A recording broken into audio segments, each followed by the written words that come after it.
Bonjour à tous. Good morning. On va commencer dans quelques minutes. Les personnes qui sont là-bas, on est en train de libérer 2 places pour vous, donc vous êtes les bienvenus. Venez. On ne s'attendait pas à un tel succès un dernier jour et plus tôt le matin. Voilà, mais vous avez l'air frais et reposés. Voilà, on pensait qu'il y avait quelques fêtes hier soir, mais tout va bien. Voilà, donc il nous reste 2 places au fond, s'il y avait ce besoin, a priori. Vous êtes les bienvenus au premier rang, aux premières loges. You are welcome to come and sit here, right in front of me. Thank you.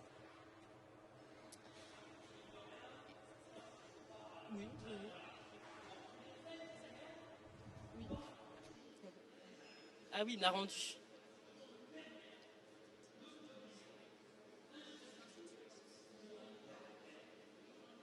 Ok, let's go. Vous avez des chaises, Ignacio, on y va?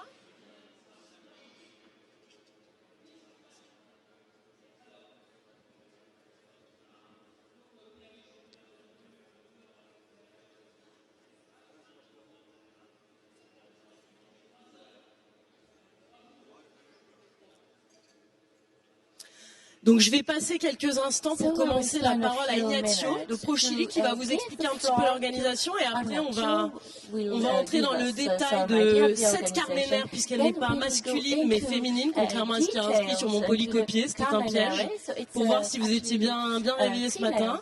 Ignacio, je te laisse la parole et puis après j'entamerai sur une présentation générale du Chili, de la Carménère au Chili et puis on goûtera 5 vins que j'ai sélectionnés parmi ceux qui sont importés en France. On a quelques importateurs au visage bronzé par le soleil chilien qui pourront nous dire quelques mots. Est-ce que Vin du Monde peut-être est là? Non, est-ce qu'il y a quelqu'un qui travaille chez Vin du Monde? Non, alors Vin du Monde ne nous dira rien sur les vins qui sont présentés de Vin du Monde. Aujourd'hui, Ignacio, je te laisse la parole. ProChili, voilà. Merci beaucoup, Gabriel. Bienvenue à tout le monde. ProChili est l'agence de promotion des exportations chiliennes partout dans le monde. Nous avons un bureau en France qui est très actif sur la promotion du vin. Certains connaissent notre équipe. Et nous sommes à vos côtés disponibles pour répondre à toutes questions et vous mettre en relation avec le Chili. Je présente également Anita qui représente Wines of Chile, qui est la marque de promotion du vin chilien à l'étranger. Bienvenue et merci beaucoup à Gabriel pour cette merveilleuse opportunité de vous présenter la Carménère, un cépage typiquement chilien. Good morning, everybody. My French is really poor, so I'm speaking in English.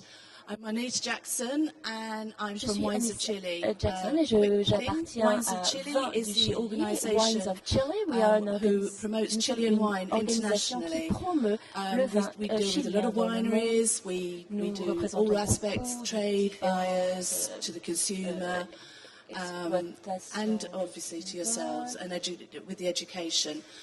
We have a booth up in Hall 5, so please come and see us and we can give you some more information about Chile, its wine regions and its wine varieties. But today is very exciting with Gabriel, with Carménère. Vraiment, aujourd'hui, c'est vraiment un moment important pour nous avec le Carménère et Gabriel. Ok, donc on va commencer cette conférence. Quelques explications sur le Chili d'abord. Avant d'entamer la dégustation et vraiment de passer à la Carménère qui est le cépage emblématique du pays depuis pas si longtemps que ça. Je vais vous expliquer un petit peu comment ce cépage est arrivé au Chili et puis comment ils en ont fait leur icône. On sait, les pays du Nouveau Monde, ils choisissent souvent une spécialité de cépage. C'est cette clé d'entrée. Pendant longtemps, le Chili n'en avait pas vraiment, ou c'était un peu flou, c'était la variété País qui est encore très implantée là-bas. Et puis ils ont décidé, à partir de la fin des années 90, de faire de la Carménère leur cépage emblématique. Donc, déjà, le Chili, un pays qui est fascinant pour plein d'aspects. Déjà, par sa forme, puisque c'est une longue bande de 4300 km de long et de seulement 180 km d'épaisseur. Ça en fait le pays le plus étroit au monde et ça en fait le deuxième pays le plus long au monde après le Brésil. Ensuite, c'est un pays aussi fascinant par sa diversité de paysages. La légende dit que quand Dieu avait presque fini de créer le monde, il lui restait sous la main des bouts de rivières, des bouts de glaciers, des bouts de désert, des bouts de lacs, des bouts de montagnes, et puis qu'il a décidé de tout rassembler dans le Chili. Donc il y a une diversité assez hallucinante de paysages. Ça fait aussi que c'est un pays qui est encadré de barrières naturelles. Donc, comme barrière naturelle, vous avez au nord le désert d'Atacama, à l'ouest bien sûr l'océan Pacifique et ses courants frais rafraîchissants, à l'est les Andes, bien évidemment, plus grande cordillère au monde. Donc voilà, pareil, il y a des courants, on va le voir, qui passent. C'est très important dans la compréhension du terroir du Chili parce que c'est un climat qui est très sanitaire finalement. Et au sud, vous avez les glaciers et de ces glaciers vient un autre courant frais, le courant Humboldt. 80% du territoire chilien est montagneux. Donc là, on voit un petit peu ces courants d'air frais. Et donc, ces protections naturelles dont je parlais, ce pays qui est encadré, qui est un petit peu béni des dieux, ça en fait un vrai îlot naturel. C'est idéal pour la viticulture bio, par exemple. Il y a de plus en plus de vins bio au Chili. Là, il y a la plus grande propriété bio au monde, d'ailleurs.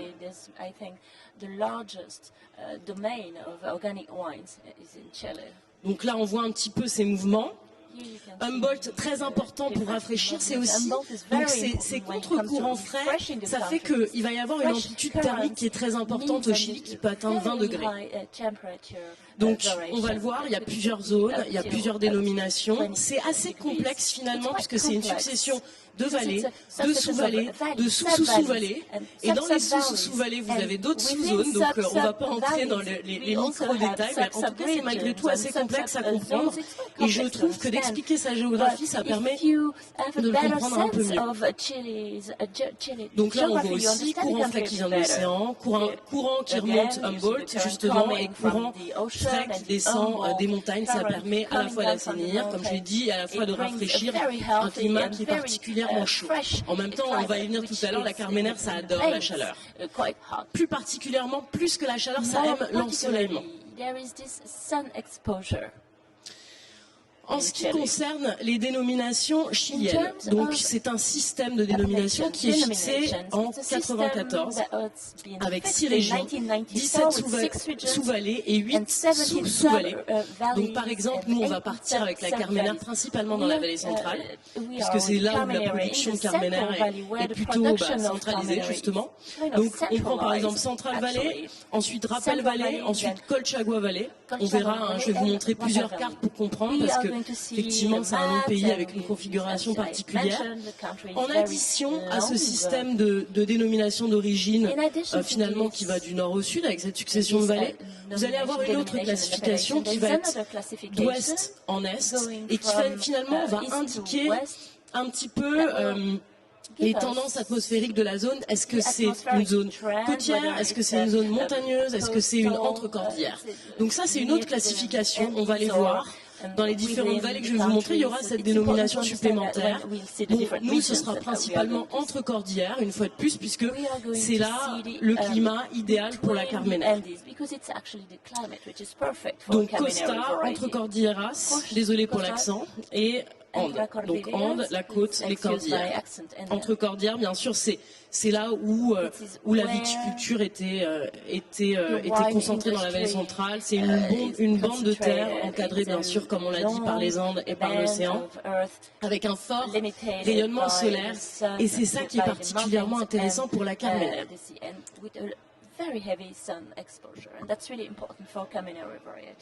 Ah oui, voilà. Il marche aussi celui-là.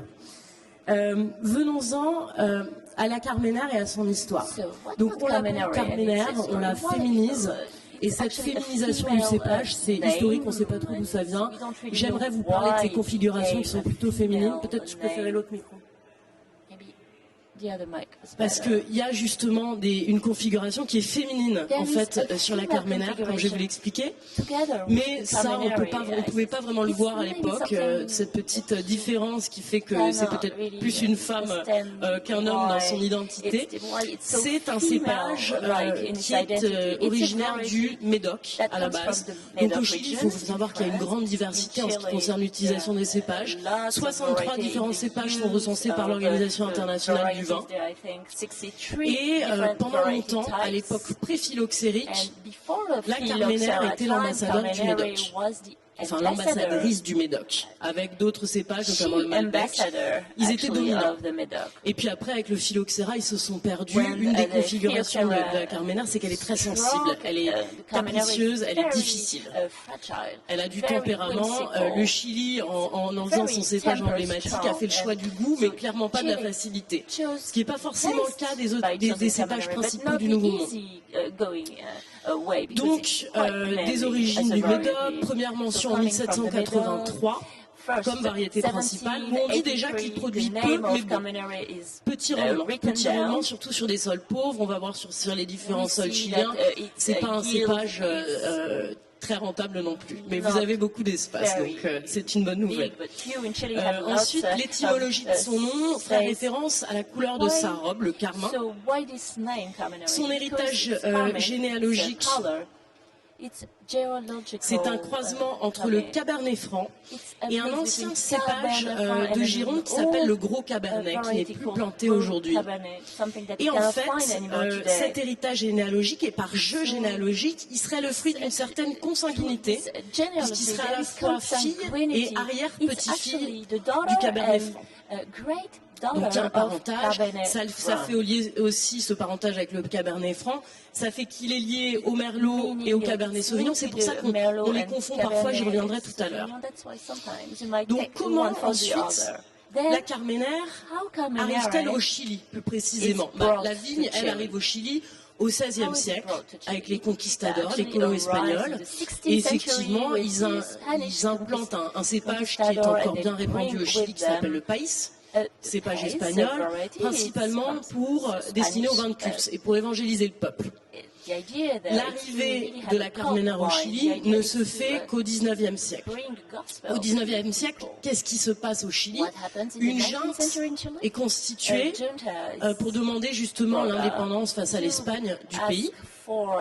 Elle s'entame en 1810, elle est conclue en 1818, et suite à ça, ça entraîne en fait des nouvelles vagues migratoires de l'Europe, et particulièrement de certains vignerons qui ne peuvent plus produire chez nous en Europe, puisque ça arrive à peu près au même moment que le phylloxéra.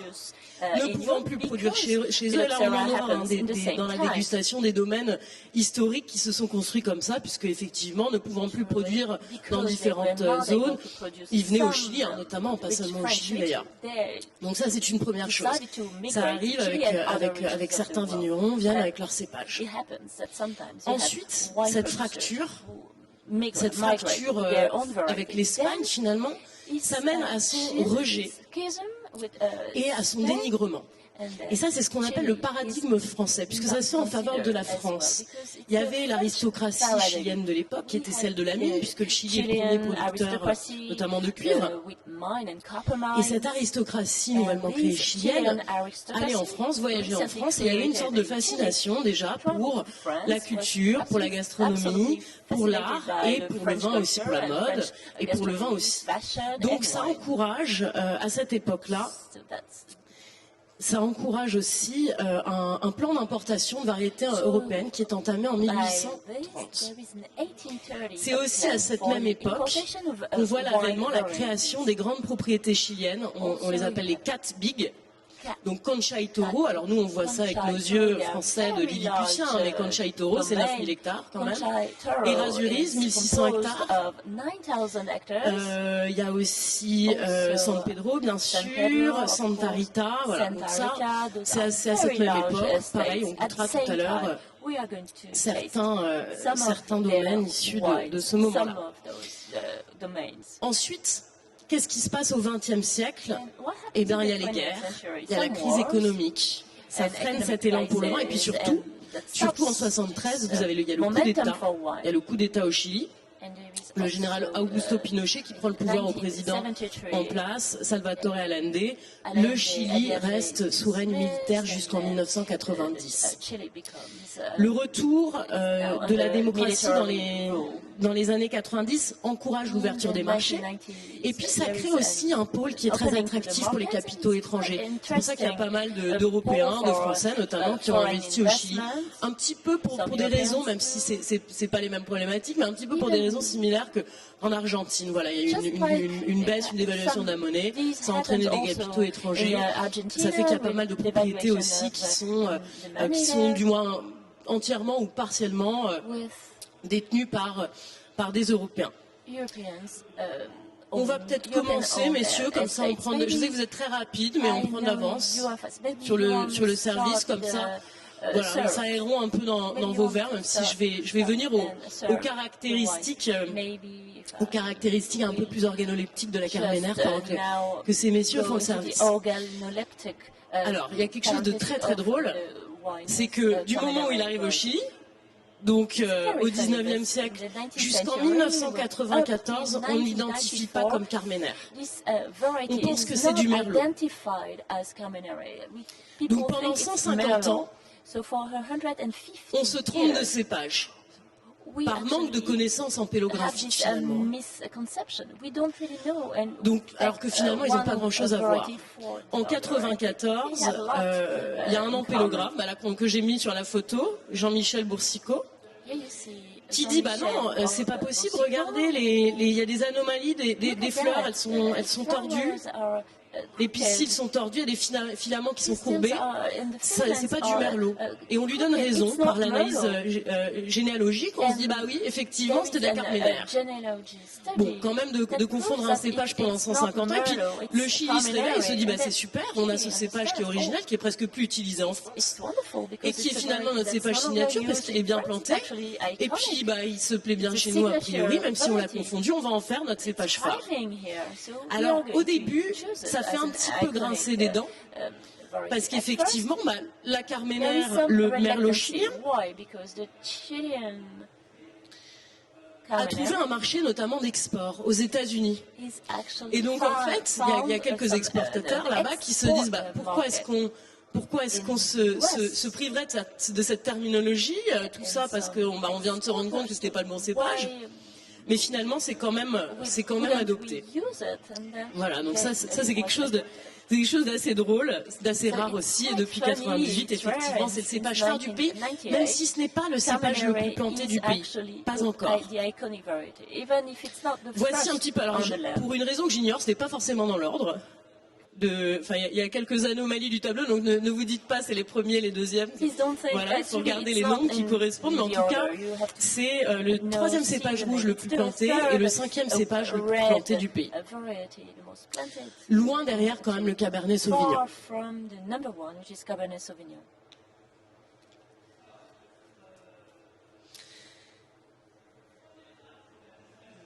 Génial, et puis on peut continuer. Maintenant, quelques caractéristiques. Je vous l'ai dit, c'est le choix du goût fait par le Chili. Parce que, on va le voir, il y a une typicité vraiment intéressante. C'est un cépage qui a beaucoup de charme, qui a une expression vraiment assez singulière finalement, mais c'est un cépage qui est caractériel, qui est compliqué. En France, on le réincorpore un peu plus, grâce ou à cause du réchauffement climatique, mais en tout cas, le réchauffement climatique, c'est un fait dans nos vignobles, et on voit un petit peu les plantations de Carmenère qui reviennent, après vraiment un passage à vide. Donc, quelques caractéristiques. Il a un débourrement tardif, près d'un mois après le Merlot. Il est peu fertile, donc la faible fertilité de ses yeux de base est liée encore une fois à une anomalie de ses fleurs. On les a vues tout à l'heure, c'est comme ça qu'elle a été identifiée comme Carmenère, mais on a des pistils qui sont courbés, qui sont tordus. Donc ça, c'est une caractéristique du cépage. Et l'autre caractéristique qui est liée à sa fleur, c'est qu'elles sont physiologiquement femelles. Donc la pollinisation est très compliquée. Donc il y a de très petits rendements. Ce fait qu'il soit physiologiquement femelle, c'est quelque chose d'assez surprenant, d'assez unique pour des variétés qui sont toutes hermaphrodites. C'est comme ça que la reproduction se fait. Et ça peut entraîner notamment dans des climats froids, dans des climats humides. C'est pour ça qu'elle a fui ces climats froids et ces climats humides. Ça peut entraîner de gros problèmes de coulure notamment. Donc toutes ces sensibilités vont vraiment s'amplifier avec le froid et l'humidité. Elle a des rendements faibles. Elle n'aime pas les sols peu aérés. Là, les rendements sont pour le coup trop faibles. Elle n'aime pas non plus les sols avec des nappes phréatiques trop importantes. Ça fait une qualité pas très bonne. Elle aime le soleil, en fait. Si on doit retenir une information, c'est qu'en termes de climat, plus qu'un climat chaud, elle aime l'ensoleillement. Et c'est pour ça qu'elle se réfugie principalement dans la vallée centrale. Donc, est-ce que vous voyez suffisamment bien? Vous avez les petites cartes, hein? Vous avez les petites cartes. Voilà, la Central Valley est principalement Mepo, Cachapoal, Cholcagua et Molé sont les zones de prédilection de la Carménère, principalement parce que ce sont les zones les plus ensoleillées, avec les plus longs temps d'ensoleillement. Et ça va jouer énormément. C'est un facteur qui est très très important. Pourquoi? Parce que ça va jouer sur le fait que la Carménère présente ou non des notes de pyrazine. La pyrazine, P-Y-R-A-Z-I-N-E, c'est un composé aromatique et c'est le composé qui est responsable des notes herbacées, des notes de poivron vert, des notes végétales. Alors par touche, c'est très agréable, hein, par touche ça donne une typicité. Donc voilà, Central Valley, on va partir à Mepo, on va partir à Cholchagua, on va partir à Molé. C'est les régions principales de la Carménère. Ça va peu plus au sud, ça va peu plus au nord, finalement. Il y en a un petit peu partout, hein, mais après ça va être anecdotique. Donc c'est vraiment les zones de concentration. Donc revenons sur notre pyrazine, donc c'est notre végétal. Donc poivron vert, l'herbe, donc des notes qu'on aime bien finalement, qu'on aime mieux dans les vins blancs que dans les vins rouges. Hein. On adore la pyrazine pour le Sancerre, pour le vin rouge c'est plus compliqué. Donc pour éviter ces notes trop denses de pyrazine, même si encore une fois hein, ça donne du charme, l'aspect un peu végétal, type on a des vins français, hein, si on prend Figeac par exemple, Figeac il y a des notes un peu végétales, ça fait que ça vieillit très bien, sur un végétal un peu noble, c'est des vins qui sont agréables. Hein. Il y a des styles comme ça peut donner de la complexité, ça peut apporter quelque chose, mais seulement si c'est maîtrisé. Or, s'il n'y a pas assez d'ensoleillement, ça va dominer tout le reste, et ça va dominer notamment le fruit. Donc, pour éviter cette pyrazine, qu'est-ce qu'il lui faut?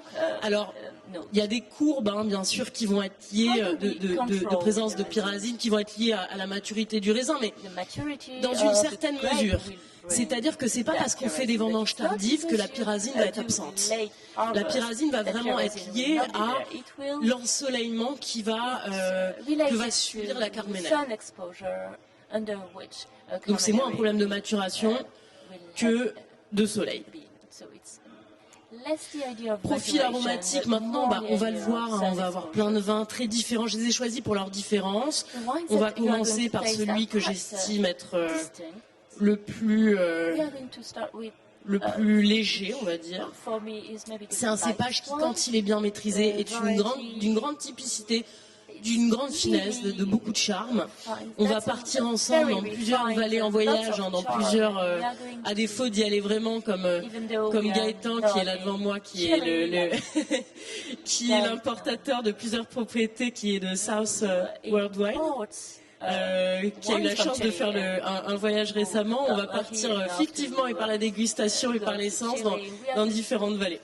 Donc la gamme aromatique, ça va des notes végétales, menthol, poivron vert, c'est aussi une signature, la tomate, ensuite baie rouge, ensuite baie noire, cassis, mûre, réglisse, chocolat noir, beaucoup de chocolat noir. Je vois que vous mettez déjà le nez dans le vin, vous avez raison, vous allez le constater, voilà, cette gamme aromatique-là. Pas mal d'épices, notamment le paprika, on sent souvent le paprika, le café, le café qui viennent pas forcément de l'élevage, hein, en signature aromatique du cépage. Donc finalement, c'est un cépage assez fun en termes d'accord mévin. C'est un cépage assez sympa à accorder. C'est un des rares cépages, contrairement à la croyance populaire, qui va bien avec le chocolat. Ils sont peu nombreux, parce que le cacao, c'est quand même très fort, ça balaye tout sur son passage. La Carmenère, ça soutient très bien le chocolat. Ça va très bien avec des cuisines épicées, cuisine indienne, par exemple, cuisine mexicaine, avec les viandes fumées, le barbecue, etc. Donc c'est cette vertu-là d'être assez cuisine friendly, si je peux le dire ainsi. Donc, avant de passer à la dégustation, pour conclure, le Chili a réussi à faire de ce cépage son cépage phare, sa signature, son cépage emblématique.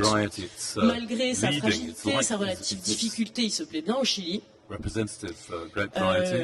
C'est plus le premier producteur au monde. C'est le deuxième maintenant derrière la Chine, puisque le Chili exporte pas mal en Chine.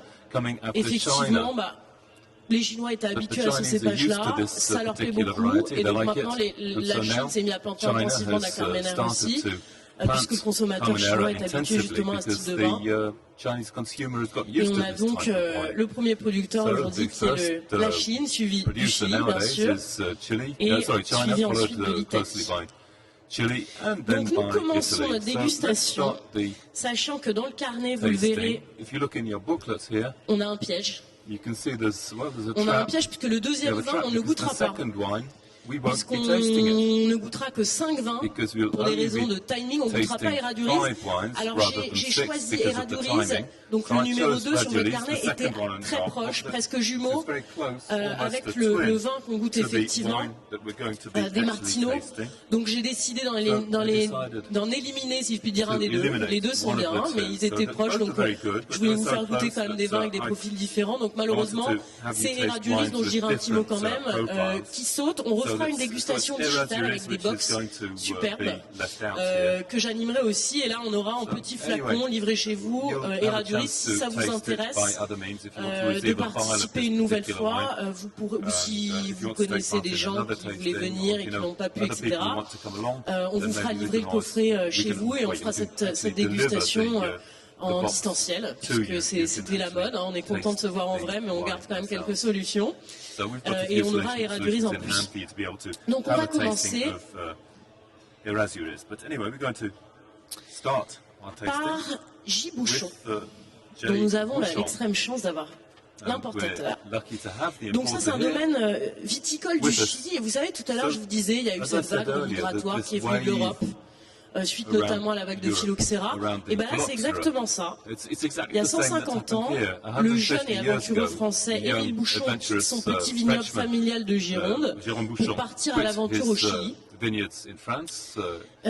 puis ensuite, c'est son petit-fils, Julio Bouchon, de retour au Chili après des études d'énologie à Bordeaux, qui va reprendre, qui va développer la propriété. Et son choix s'arrête sur des vieilles vignes datant du 19e siècle, qu'il achète après dans la partie intérieure assez aride de la vallée de Mollet. Donc la vallée de Mollet, c'est la plus grande région viticole du pays. C'est dominé par le blanc. Il y a une très forte amplitude thermique qui atteint parfois 18-19 degrés, des températures nocturnes plutôt basses. Et si on doit, bon, il y a des conditions stables, on l'a dit, c'est le paradis de l'agriculture, le chilien, c'est le paradis du soleil et de l'ensoleillement. Donc là, si on doit le comparer à d'autres vallées, il y a un petit peu plus de précipitations puisqu'on est à 700 mm en moyenne par an contre la vallée dans laquelle on partira après, qui sera Maipo, il n'y a que 330 mm de pluie. Nous sommes sur des sols anciens, de granit décomposé, hein, qui vont être dominants dans la dégustation d'ailleurs. Faible teneur en argile, il peut y avoir un petit peu plus d'argile parfois, mais la faible teneur en argile. Voilà, je vous laisse en prendre connaissance. Donc là, je trouve que c'est un vin qui est assez fin, qui va être plus sur la légèreté que les autres, avec des baies rouges, le côté un petit peu poivré. Une petite touche végétale, hein, qu'on n'ignore pas. C'est sans doute celui où il y a la petite touche végétale la plus importante de la dégustation. Gaëtan, note de café aussi. Gaëtan, est-ce que tu nous en diras un petit mot, s'il te plaît ?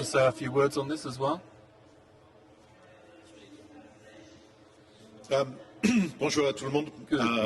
Effectivement, j'ai eu la grande chance de partir en voyage au Chili et je viens de revenir. Et donc avec ProChile qui m'ont aidé énormément dans la préparation du voyage. Alors, Bouchon, c'est effectivement un très bon exemple de comment le Chili arrive à rebondir d'un côté très traditionnel et qui arrive à se réinventer. Dans les années 90, quand le Chili commençait à se remettre à faire du vin, il y avait les gros mastodons qui faisaient des vins assez riches, assez puissants, etc. Et dans les années, et un petit peu plus tard, c'est les enfants qui reprennent le domaine et qui se disent, bah, tiens, on a la marre, on a un petit peu marre de ces grands styles très riches et on veut faire des vins un peu plus frais et plus, avec plus de personnalité. Et il faut aussi signaler à cette époque-là, dans les années, alors ça c'était en 2014 quand les enfants ont repris, mais à partir de 2010, il y avait un monsieur très important qui s'appelle Pedro Parra, qui est donc un expert en terroir, qui a fait énormément de travail en France, comprend les terroirs, comprend les sols, mais aussi au Chili. Et donc, il était consultant pour énormément de domaines pour essayer de comprendre qu'est-ce qu'on avait comme sol là-bas. Et donc, les Bouchons, Julio, ils ont été très inspirés par ça, ils ont fait plein de trous. C'est marrant quand vous allez dans le vignoble, tout le monde veut emmener voir les calicas, donc les trous dans le sol, pour dire, voilà, on a ça, on a ça. Et donc, ils ont un petit peu remodifié le vignoble et retravailler les vignes. Alors, Carmenère, ils en avaient, mais ils ont replanté sur des sols qui étaient très adaptés. Donc, c'est des vignes plantées à 6-7 000 pieds hectares. Alors, il y a de l'irrigation parce que, comme Gabriel a dit, il n'y a pas beaucoup d'eau. Donc, ils sont obligés d'irriguer. Mais on a, ce que je trouve génial avec ce vin, et ce qui m'a donné envie d'importer et de distribuer ce domaine, c'est qu'on retrouve des vins avec beaucoup de fraîcheur, beaucoup d'équilibre. Et c'est ce qu'on trouve ici. Ça, c'est 2018. 2018, année exceptionnelle. Tout le monde parle de 2018, année du siècle. Et franchement, quand les rendements sont maîtrisés, quand on a vendangé au bon moment, on a des vins absolument grandioses. Je ne sais pas si on va en goûter d'autres, si peut-être chez Indomita. Donc voilà, c'est un très joli domaine qui fait à la fois des cépages, on va dire classiques bordelais, mais aussi qui ont des cépages qu'ils appellent là-bas des cépages ancestraux, donc de païs, et notamment des païs qui poussent dans les arbres, qui montent jusqu'à 5 mètres, c'est des choses assez hallucinantes. Voilà. Et les gens sont adorables, et on mange très très bien. Et on prend des belles couleurs quand on en revient. Merci beaucoup. Je propose de passer au second vin. Alors un petit mot sur Errázuriz. Alors j'ai pas mis juste pour vous montrer un petit peu géographiquement la vallée du Mollet. Voilà, c'est magnifique. Hein. On voit la proximité avec les montagnes, mais bon, c'est un peu le... Alors voilà. Donc c'est la zone la plus on commence par le sud en fait, et ça va vraiment, encore une fois, on en trouve partout, mais un peu dans les spécialités, là où il est le plus planté, on va pas trop au sud de ça. Voilà, je trouvais que cette carte était adaptée.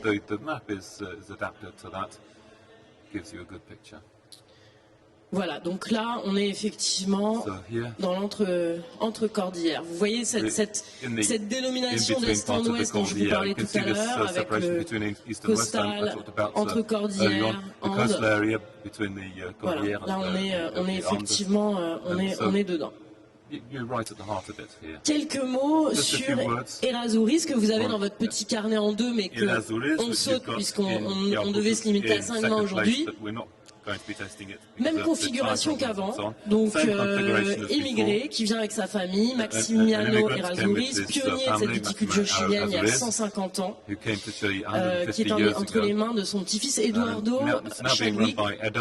Et Eduardo, je voulais vous raconter une anecdote qui est rigolote, que certains d'entre vous connaissent souvent. Eduardo décide de faire le jugement de Berlin. Ça vous est familier, le jugement de Berlin? Sans doute vous connaissez mieux le jugement de Paris. Paris, le jugement de Paris, c'est quand Steven Spurrier, le feu, le critique anglais, décide d'organiser une dégustation à l'aveugle à Paris, avec il rassemble des critiques français, et il compare les vins californiens aux vins français, au premier grand cru classé de Bordeaux, et pas de chance pour les Français, à l'aveugle, jugé par les plus grands critiques français, c'est un vin californien qui arrive en premier. On est dans les milieux des années 70, les Français digèrent mal la pilule,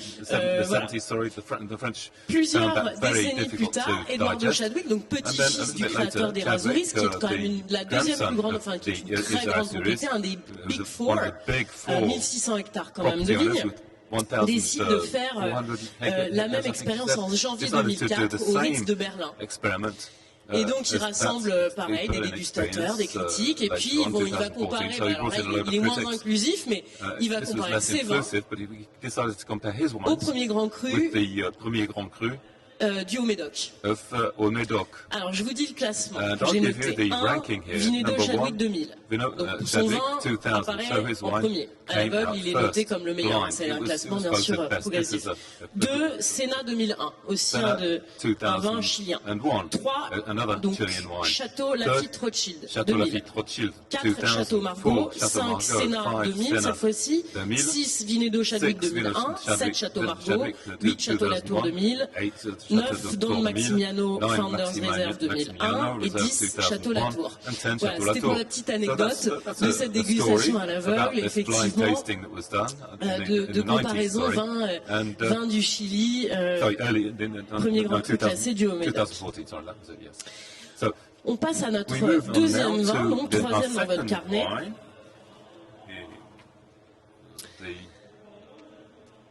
Pareil, un émigré italien cette fois, qui en 1934, Pietro De Martino, quitte son Italie natale et sillonne le Chili. Donc il est à cheval, il est à Santiago, et puis il part en exploration, et puis il trouve une vigne à 50 km de Santiago, coincée entre les Andes et l'océan Pacifique. Bon, ça c'est un petit peu la configuration de tout le pays, comme vous l'avez compris. Et il plante ses premières vignes. Et puis ensuite il continue ses explorations. La propriété a pour but en fait de représenter les différences de terroir du Chili. Donc il a aujourd'hui 8 vignobles différents qui expriment la diversité des vins chiliens. Le domaine maintenant est géré par la 4e génération. Là, on part à Maipo. Donc, on remonte au nord. On est dans une vallée qui est proche de la capitale. Et c'est suivi par l'énologue Marcello Retama depuis 20 ans. Donc, Maipo, cette fois-ci, vous avez sur votre carte, que je vous montre ici. Voilà, on voit des sols, encore une fois, d'alluvions dégradés, voilà, granit, même avec un peu de rose parfois. Là, c'est riche en galets, c'est un peu plus riche en argile aussi que tout à l'heure.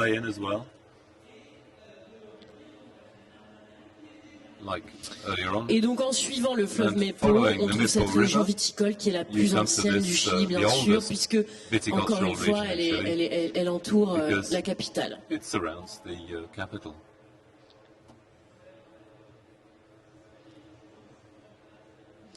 Donc le Errázuriz, le numéro 2, et celui-ci était vraiment proche en termes de style. C'est pour ça que j'ai, voilà, sur les deux, les autres sont tous très distincts, mais là ils avaient vraiment des identités qui étaient assez proches. On sent un petit peu la note végétale là encore, on l'aura moins sur la suite de la dégustation, le côté épice aussi apparaît pas mal, le côté tabac, feuilles de tabac, baies rouges, baies noires, un côté un peu musqué aussi. Le côté un peu paprika dont on parlait tout à l'heure. «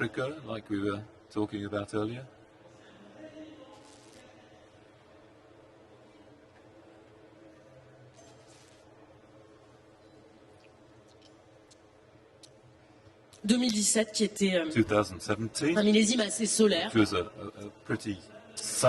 Sachant que tu parlais tout à l'heure, Gaëtan, du millésime, il y en a, après c'est moindre qu'en France, c'est sûr. Il y a un effet millésime, mais il n'y a pas des grands écarts comme on peut l'avoir en Europe.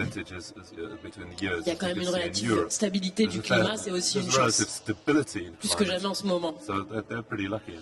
Donc je trouve que c'est un vin qui est assez frais, assez velouté, il y a des tanins qui sont quand même d'une certaine souplesse. Ah oui, je vous ai pas dit les prix, mais c'est important quand même. Celui-ci c'est 16,50 €, le prix public. Bloc c'était 17,90 €.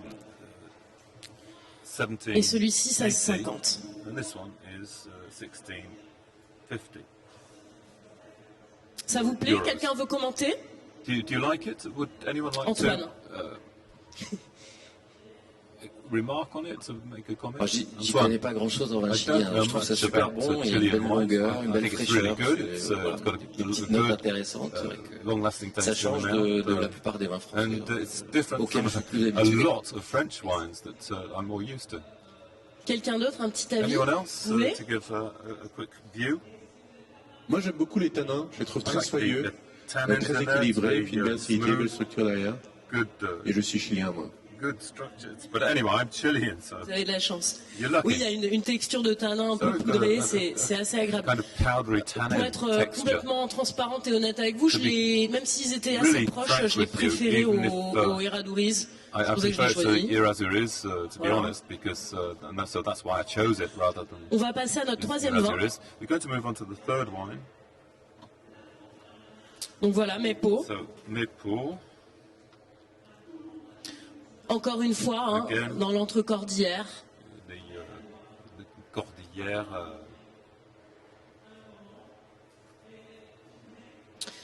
Nostros Reservado 2018. Indomita. Donc là, je trouve il y a un peu enfin, je trouve qu'on progresse et comme ça, j'ai structuré un petit peu en termes de concentration. Donc c'est un domaine assez récent, créé en 2006. On reste à Maipo. On est dans la même vallée qu'avant. C'est créé en 2006 par le groupe familial Betia. Est-ce que vous connaissez Betia? Betia, c'est un gros groupe industriel chilien. Alors, ils sont un peu partout, ils font beaucoup de transport, ils ont une compagnie aérienne, communication, agriculture, enfin, ils ont plusieurs pôles. Et je trouve ça intéressant, je les ai pas choisis pour ça, je les ai choisis au goût, mais c'est une structure qui existe pas mal au Chili dans la viticulture moderne, où eux vraiment ils l'ont construit pour que pour que ça performe à l'export.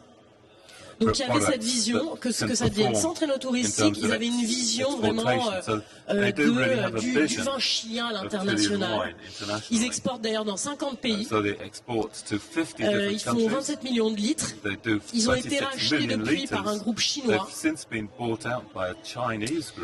Depuis 2017, la compagnie viticole chinoise Yantai Chongyu Pioneer Wine, qui détient 85% des parts. Là, c'est un vin qui est à 13 €. On est dans cette même région de tout à l'heure, sur des sols granitiques décomposés, donc des alluvions.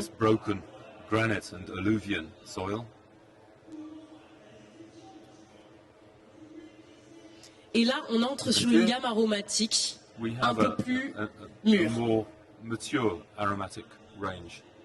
Mais il y a toujours cette petite note végétale malgré tout. C'est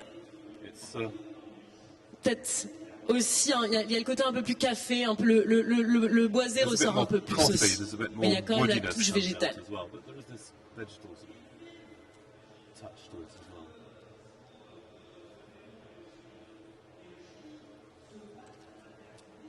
Et plus de puissance en bouche.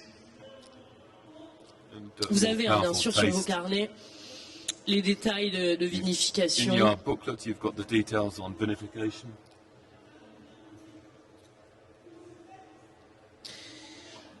Je trouve que dans la dégustation, les 2 et 3 sont des archétypes un peu du vin chilien à l'export, de ce qu'on peut trouver dans leur style. Peut-être moins bloc et peut-être moins celui qu'on aura après notre vin numéro 4. Mais je trouve que 2 et 3 sont assez archétypaux dans le style chilien, de ce qu'on attend un peu d'un vin chilien, ce qui plaise beaucoup à l'export. Là, je vous ai dit 13 €, donc ça fait un prix un peu professionnel autour de 6 €, donc c'est aussi un bon rapport qualité-prix. Des commentaires, des avis.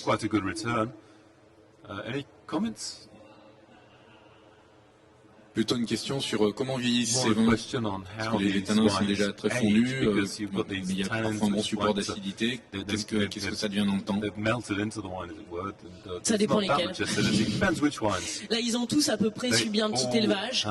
Certains, il y a un peu de barrique neuve, pendant 12 mois, 20 à 30%, c'est un peu l'âgeuse classique. Comment ils vieillissent dans le temps? S'ils sont faits pour vieillir dans le temps, ils peuvent vieillir dans le temps, parce qu'il y a tout ce qu'il faut. Il y a une structure tannique, il y a aussi cette amplitude thermique qui est assez forte, qui fait que malgré tout, les vins gardent une bonne fraîcheur, sans forcément être corrigés, ce qui n'est pas le cas de d'autres pays du Nouveau Monde. Donc l'amplitude thermique, ça convertit, ça fait que ça fixe la couleur, ça fixe l'arôme, mais ça permet aussi sur des degrés de maturité d'avoir une belle fraîcheur dans les vins, donc ça fait un deuxième facteur. Il y a un grain de tanin qui est quand même intéressant, qui fait que ça va se patiner un petit peu avec le temps. Là, ça dépend. Là, on n'a pas dans cette dégustation de grands vins de garde chiliens. Là, on est sur des gardes de quoi, 5-6 ans. Mais ils peuvent. Il y en a. Les top 20 que je vous citais tout à l'heure des Razouris, qu'on ne fait pas goûter aujourd'hui malheureusement, mais c'est des bouteilles qui sont assez chères, qui s'échangent plusieurs centaines d'euros. Voilà, eux, ils sont confectionnés comme des vins de garde, avec un élevage en bois neuf plus prolongé, avec aussi des extractions supérieures, avec plus de recherche de concentration. Donc là, oui, on est sur des potentiels de garde de 20-25 ans. Après, malgré tout, les vins du Nouveau Monde, mais ça n'est que mon avis, mais les vins du Nouveau Monde n'auront pas le potentiel de garde de vins européens à cause du climat. Maintenant, ils peuvent avoir d'excellents, ils peuvent très bien tenir dans le temps, mais on n'arrivera jamais à des 40-50 ans comme on peut les avoir sur certains terroirs de Bourgogne ou de Bordeaux, je pense, ou même d'Italie ou d'autres. Voilà, il y a quand même plus d'ensoleillement, il y a moins de tension, mais on peut atteindre sur des vins qui sont faits pour ça quand même des potentiels de garde d'une vingtaine d'années tranquillement. J'en ai goûté quelques vieux des Razouris, effectivement, ça tient bien. C'est des profils aromatiques qui évoluent pas du tout pareil que des vieux Bordeaux. On retrouve le côté tertiaire aussi, mais ils ont une empreinte particulière, je trouve. Celui-ci vous plaît? Très archétypal, fait pour ça. Ça, c'est vraiment le cheval de bataille de l'exportation. C'est le cheval de guerre de l'exportation, si je puis dire. Voilà, ça, c'est un style qui plaît bien. On va passer à notre 5e vin. Et là, nous allons dans une autre vallée, dans le Colchagua. Où là, pour le coup, c'est la vallée spécialisée dans la production de vin rouge et surtout là où on part à Apalta, dans cette petite province, au nord de la ville de Santa Cruz. Donc, je vous rappelle un petit peu l'organisation. On est dans la Central Valley, dans la vallée du Rappel, dans la vallée de Colchagua, donc à chaque fois je descends d'un cran, et dans la petite province d'Apalta. Voilà, il n'y a pas qu'en France qu'on a de la complexité sur les dénominations de terroirs. Donc, on suit le cours de la rivière Tiquinirica en forme de couloir de 30 km, encadré au nord et au sud par les contreforts des Andes, bien sûr. Donc, on est encore une fois dans l'entre-cordillère. Et c'est l'une des vallées du pays qui a la plus grande renommée internationale pour ses rouges. C'est le Colchagua, souvent surnommé la Napa Valley du Chili. Apalta particulièrement se concentre uniquement sur la production de rouge. Voilà, ça compte parmi les domaines viticoles les plus réputés du pays. Et donc c'est planté en coteaux, sur les collines qui sont environnantes. Il y a beaucoup d'ensoleillement. Puis c'est planté en coteaux vraiment pour capter le maximum de soleil, encore une fois particulièrement pour la Carmenère. Des sols peu fertiles d'alluvions, donc de granit décomposé. Et voilà, cette petite province d'Apalta, c'est là où sont concentrés des vignobles un peu iconiques, assez modernes, aussi destiné à l'énotourisme. Et moi, en fait, j'ai pris le contre-pied avec ce vin, qui n'est pas du tout ça. Vous le voyez, hein, il a un charme qui est particulier, moi qui me plaît, qui me séduit énormément. Ça, c'est une... Alors c'est dommage, sa sœur devait passer, mais c'est une histoire assez rigolote. C'est une Française qui est installée au Chili depuis 28 ans et qui est ingénieur agronome, qui est ténologue, et puis bon, qui a travaillé avec pas mal de propriétés dans cette à Colchagua, mais qui voulait montrer vraiment la diversité de ce terroir, parce qu'il y a plein de microclimats dans cette zone. Elle voulait les mettre en avant. Elle a fait un crowdfunding auprès de ses amis. Elle est d'origine bordelaise, donc c'est sa famille et ses amis qui se sont cotisés pour qu'elle commence sa petite production de vin. Il y a 1500 bouteilles de ce vin. Et elle voulait montrer, alors c'est un vin qui est nature, elle fait plutôt du nature. Elle voulait faire des vins, comme elle le dit dans sa présentation, des vins un peu punch, sous ce label qui est l'entremetteuse. Donc elle achète des raisins, c'est très concentré, c'est très peu soufré. Et là, on arrive sur une expression vraiment mûre de la Carmenère,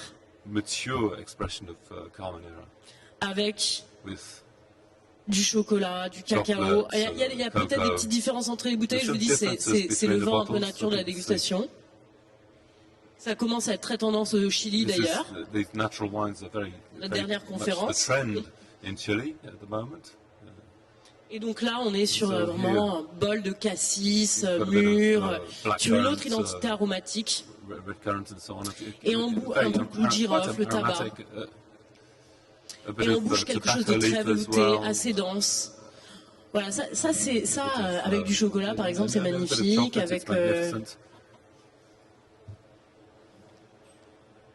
Avec des cuisines un peu épicées, il y a pas mal d'épices aussi, mais là tout de suite on est dans une expression beaucoup plus mûre de la Carmenère.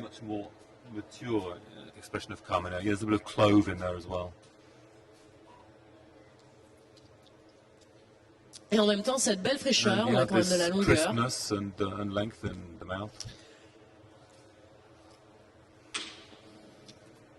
Côté un peu sirop de cassis comme ça.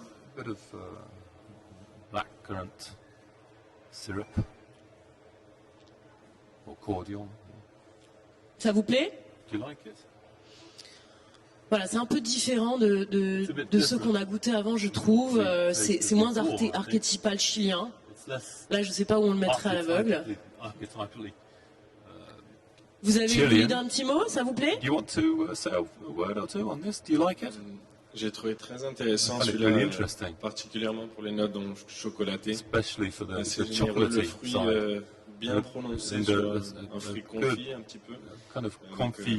Fruit confit. Cette expression du Carmenère justement qui est plus végétale. Typé bloc. Donc une belle découverte.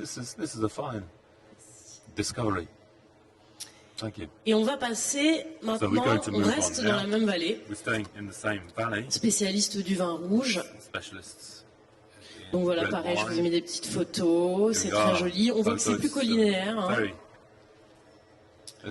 Toujours ces sols décomposés un peu ferrugineux, enfin assez diversifiés aussi. Un peu, là, on voit un peu d'argile, de galets, de cailloux. Apalta, c'est ici sur la carte, là où je l'ai pointé. Là, on le voit mieux après. Voilà, vallée du Colchagua, alors il faut le trouver. C'est là. C'est là, et le vin d'après, on va remonter là, à Peralo. Donc voilà, on reste dans l'entrecordillère. Et pour terminer ce moment passé ensemble au Chili, Los Vascos, qui veut dire les Basques. Vous aurez compris, je ne parle pas espagnol. Mais j'ai cherché. Alors donc là, donc Los Vascos,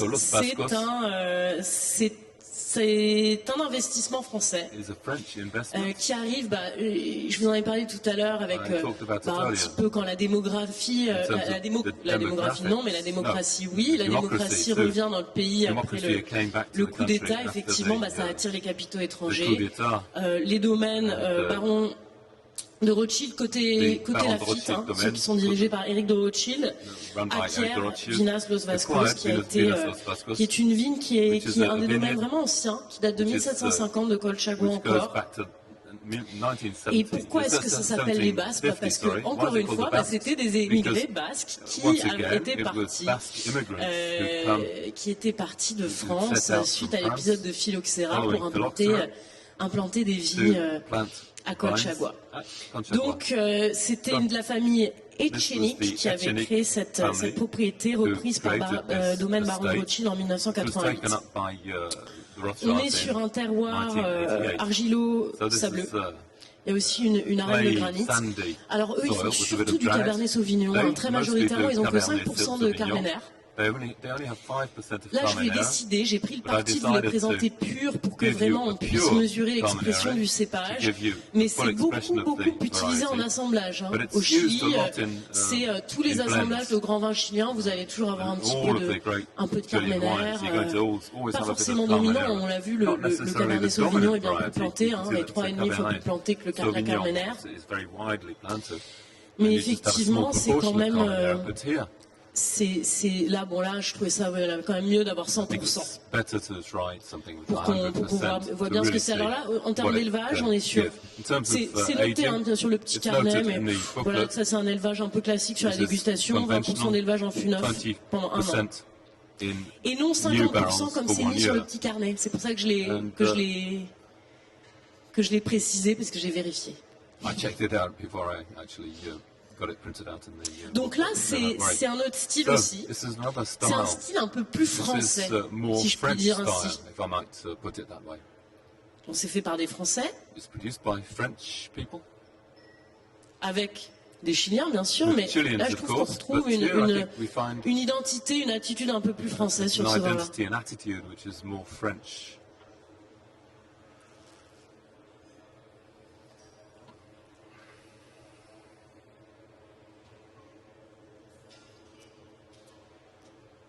Fruits assez mûrs, pas mal de poivre en bouche, pas mal d'épices. Il a un équilibre. C'est son équilibre que je trouve plus français. Dans le sens, c'est assez dense, mais quand même assez fin. C'est un Chilien qui bordelaise un peu, quoi. Je trouve.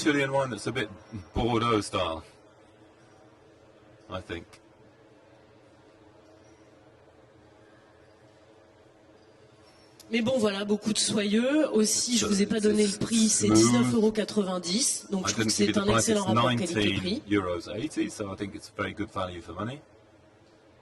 Prix de vente publique, encore une fois.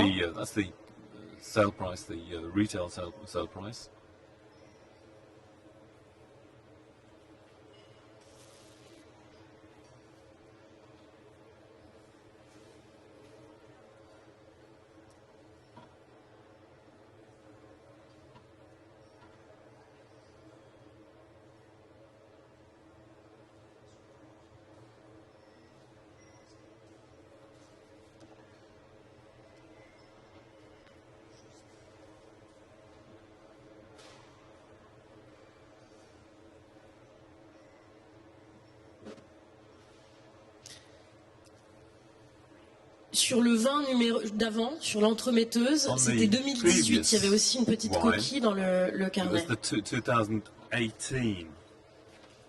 Et non 2019 qui est je crois. Oui, c'est ça, c'est 2018, entrée dans l'arrondissement.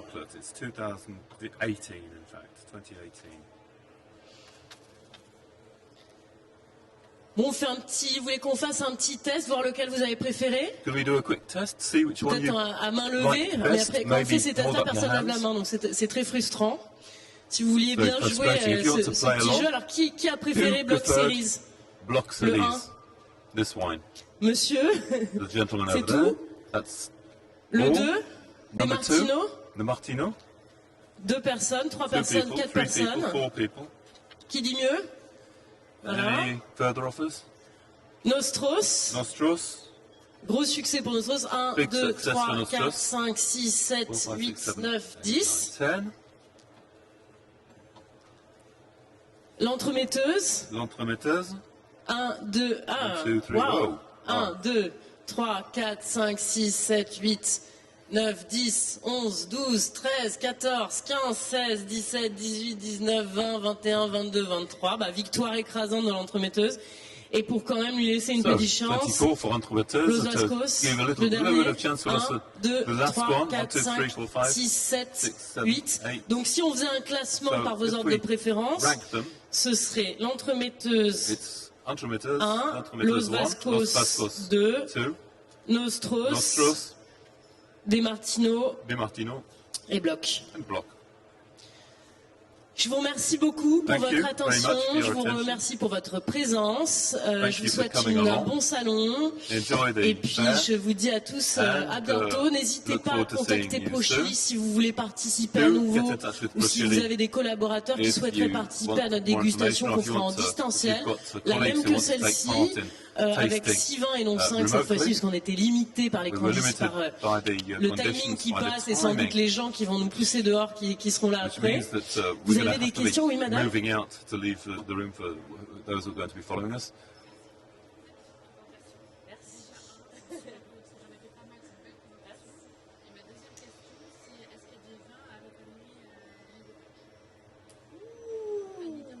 Anita va vous répondre à ça en English.